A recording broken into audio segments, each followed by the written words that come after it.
भजन कैसे करना चाहिए?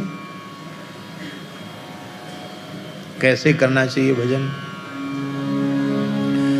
भजन छिपकर करना चाहिए। बोलो भक्त वत्सल भगवान की जय। किसी को पता ना चले कि आप क्या कर रहे हो।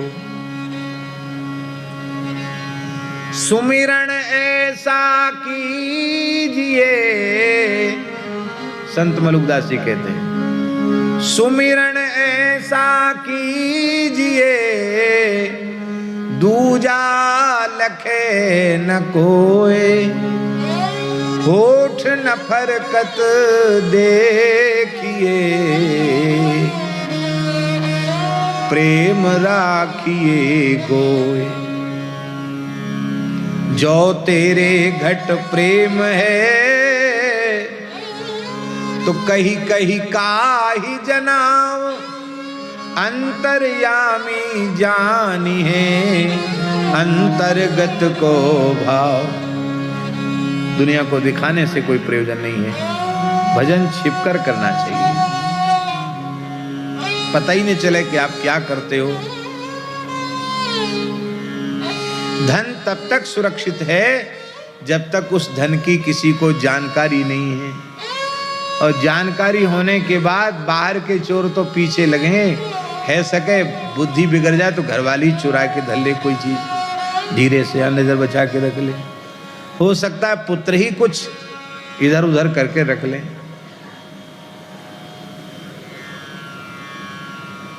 चोरों से भय तो पीछे होता है। सबसे बड़ी संपत्ति है भजन, और वो बहुत छिपा करके। इसलिए बड़ी विनम्र प्रार्थना है, भगवान की अत्यंत कृपा होती है तब यत् किंचित कुछ अच्छी बातें मन में आती हैं, ध्यान में आती हैं, अनुभूतियाँ होती हैं। उन अनुभूतियों का प्रकाश जैसे तैसे के सामने नहीं कर। अच्छी बात तो एक प्रकाश करना ही नहीं चाहिए।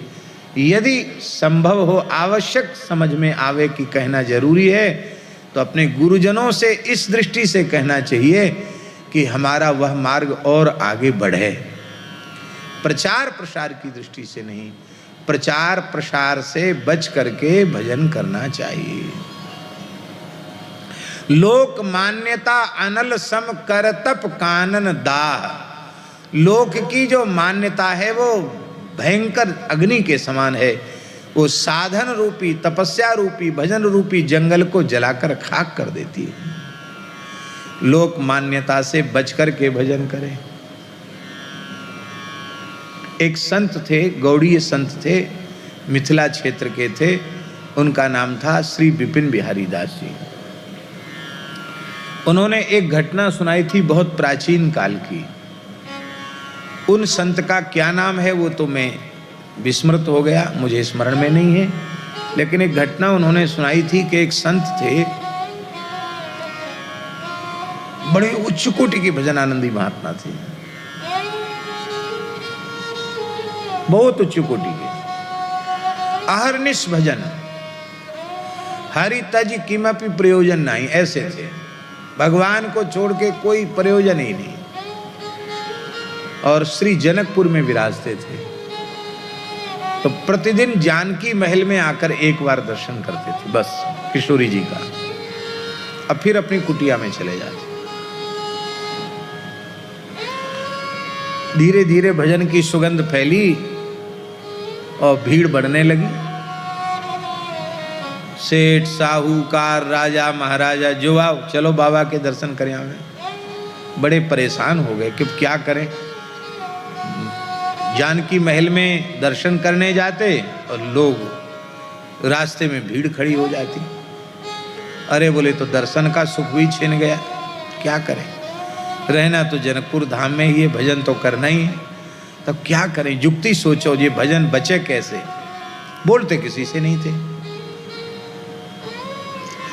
और श्रद्धा लोगों में होती है तो उनके दर्शन से लोगों की इच्छाएं पूरी हो जाती। तो जनकपुर की ही एक वेश्या थी, बहुत सुंदर नृत्य करती थी। आप एक दिन रात्रि को उसके यहाँ चले गए अपनी कुटिया से।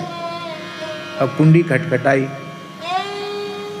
उस देवी ने द्वार खोला, सोचा कोई पुरुष आया होगा धनाढ्य, देखा कि तो महान संत हैं।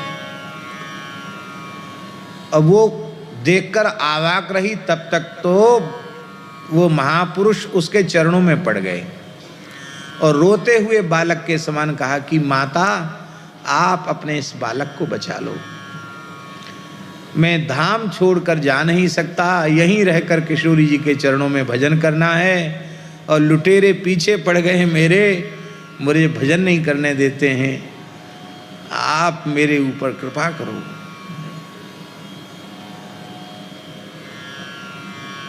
उसने कहा क्या कृपा करें महाराज, बताओ।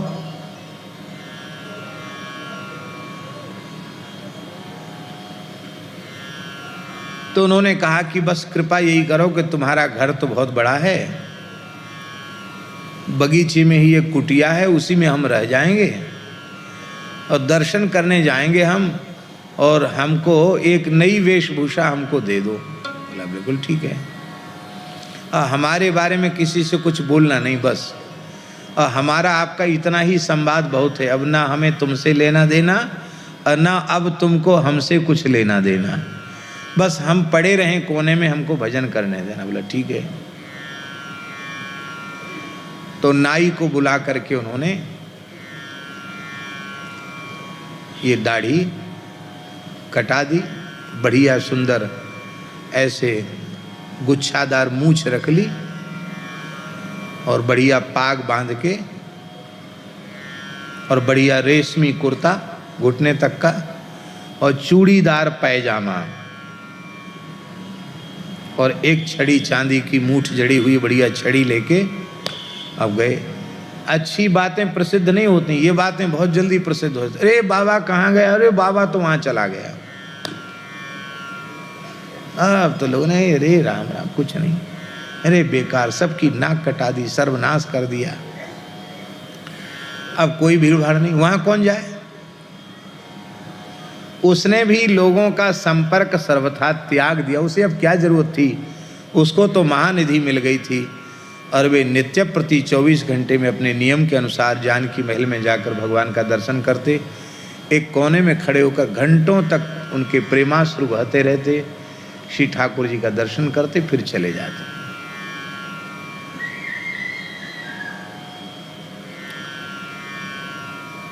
अब लोगों की भीड़ तो बिल्कुल बंद हो गई, दर्शन का नियम उनका नहीं छूटा। धीरे धीरे चर्चा भी लोगों में बंद हो गई, उपेक्षा जैसी कर दी। एक समय उन संत का भजन करते करते भगवत धाम प्रयाण हो गया।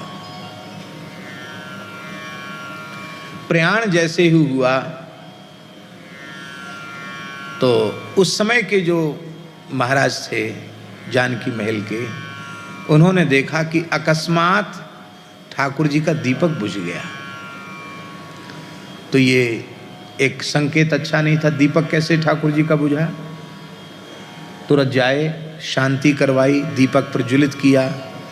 तो पुनः दीपक प्रज्वलित किया तो क्या देखा कि सरकार के नेत्रों से अश्रुधार बह रही है। अरे ये विग्रहों का रोना भी ठीक नहीं है, ये अश्रुधार क्यों बह रही है।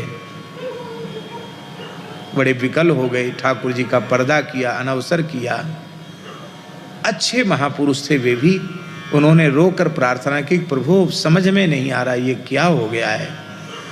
तो ठाकुर जी ने, श्री जी ने रोते हुए कहा कि एक मेरा प्राण प्यारा भक्त मेरे नित्य धाम में, नित्य महल में प्रविष्ट हो गया, पर ऐसा अब संत जिसने भजन को ही अपनी पूंजी माना हो, भजन को ही जीवन का सर्वस्व माना हो, अब तक ऐसा न हुआ, न आगे ऐसा दूसरा होने वाला है। तो अब उन संत का रोज हमें दर्शन नहीं होगा, उनके वियोग में हम रो रहे हैं और मानो संत रूपी दीपक ही अब बुझ गया। तब फिर महंत जी महाराज ने उनका संस्कार किया। ओ गाजे बाजे से सारा जनकपुर एकत्रित हो गया। अरे ऐसे संत तो पहले जो लुप्त हो गए थे, मरने के बाद फिर से प्रकाश उनका हुआ और उनका उत्सव मनाया गया। ऐसा हमें इतिहास संत श्री विपिन बिहारी दास जी ने सुनाया था। नाम भी बताया था। रामानंद संप्रदाय के ही कोई संत थे, रसिक परंपरा के संत थे, सखी भाव की उपासना वाले संत थे। भजन संपत्ति है, यह पूंजी है, इसको छिपा करके रखो, पता न चले क्या कर रहे हो। बाबा जी तो लुट जाते